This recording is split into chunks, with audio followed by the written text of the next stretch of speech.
Pusat Kepelbagaian Biologi Wang Kelian dibina sebagai tarikan eco-pelancongan. Itu antara tumpuan dari Kangar hari ini dan untuk butirannya langsung bersama Ahmad Iqbal Arif Yaakob. Silakan Iqbal. Baik, terima kasih Nurul.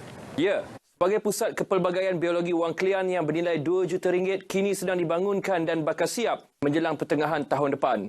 Pembangunan projek di bawah Kementerian Tenaga dan Sumber Asli berkenaan selari dengan Dasar Kepelbagaian Biologi Kebangsaan 2021-2030. Menteri Besar Datuk Seri Alan Man optimis pelaksanaannya berupaya menonjatkan hub kepelbagaian biologi di Perlis. Terdapat 7 ekor pelancongan di Wang Kelian, antaranya Viewpoint Wang Kelian, Komuniti Beruk Kentoy, Perkampungan Wang Kelian dan Peninggalan Sejarah Brunei. Selain itu, Ladang Nanas MD2, Taman Negeri Perlis, pembangunan semula Arkid Niaga Wang Kelian dan pintu sempadan antarabangsa. Kita boleh dapat berkembangan membantu untuk ekor pelancongan di Negeri Perlis. Nah, ini memang satu program yang terbaik sekali. Dah melalui dah 20 tahun dan kali ini kali yang kedua di Negeri Perlis dan kita dapat juga menjanakan ekonomi dengan ekonomi Negeri Perlis melalui ekor pelancongan di Negeri Perlis. Teks ucapan beliau dibacakan Exco Negeri Teh Chai An di Politeknik Tuanku Syed Sirajuddin Pauh. Pembangunan Pusat Kepelbagaian Biologi Wang Kelian turut akan digunakan untuk menjalankan kajian pelbagai khazanah seperti fosil dan tumbuhan, termasuklah pokok bogak dan beruk kentoy. Penduduk terjejas banjir khususnya di Perlis dinasihatkan supaya peka terhadap semua aspek termasuk keselamatan dan kesihatan ketika banjir atau pasca banjir.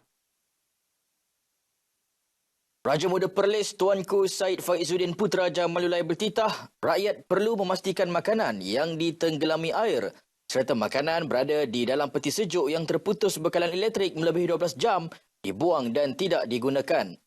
Pemakaian kasut tertutup juga perlu dipraktikkan bagi mengelak terpijak objek tajam dan berbahaya.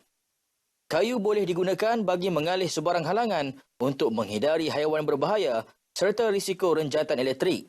Baginda bertitah demikian selepas berkenan singgah seketika di premis Kak Cik Homid Pulut Kuchai Ketagih di Kangar. Terdahulu, Perlis merekodkan 108 penduduk terjejas dipindahkan ke 3 pusat pemindahan sementara. Bagaimanapun, kesemua mangsa dibenarkan pulang selepas banjir mulai surut sejak semalam. Lembaga Kemajuan Ikan Malaysia LKIM Negeri memperuntukkan sebanyak RM101,700 setiap bulan untuk bayaran elang sara hidup nelayan sekitar Kuala Perlis dan Kuala Sungai Baru. Elang yang disalurkan kepada 339 nelayan berkenaan sedikit sebanyak membantu meringankan beban ditanggung mereka. Menurut Exco Negeri Nurul Hisham Yaakob, bayaran elang berkenaan amat bermakna khususnya kepada nelayan pesisir pantai di mana pendapatan diperoleh tidak menentu di samping peningkatan kos sara hidup ketika ini. Selain elang khusus, turut disalurkan bantuan bagi nelayan yang terlantar sakit atau menghadapi bencana. Setiap bulan, seorang akan dapat RM300 sebulan. Kira-kira untuk bantuan yang terlantar itu? Bagi mereka yang terlantar ni, bila dia jadi ahli, Persatuan Nelayan akan masuk dalam mesyuarat mereka, mereka akan melawat apa yang patut mereka bagi. Bukan cakap terlantar, bencana alam pun mereka bagi. Beliau berkata demikian pada program Jubli Emas LKIM dan Mafi Prihatin di Jeti Nelayan LKIM Kurung Tenggar, Kuala Perlis. Dalam program sama, seramai 20 nelayan menerima sumbangan berupa keperluan harian di bawah program Mafi Prihatin. Sekian perkembangan dari Perlis hari ini. Rancang perjalanan dengan baik sebelum memulakan perjalanan rantas negeri bagi mengelakkan kesesakan.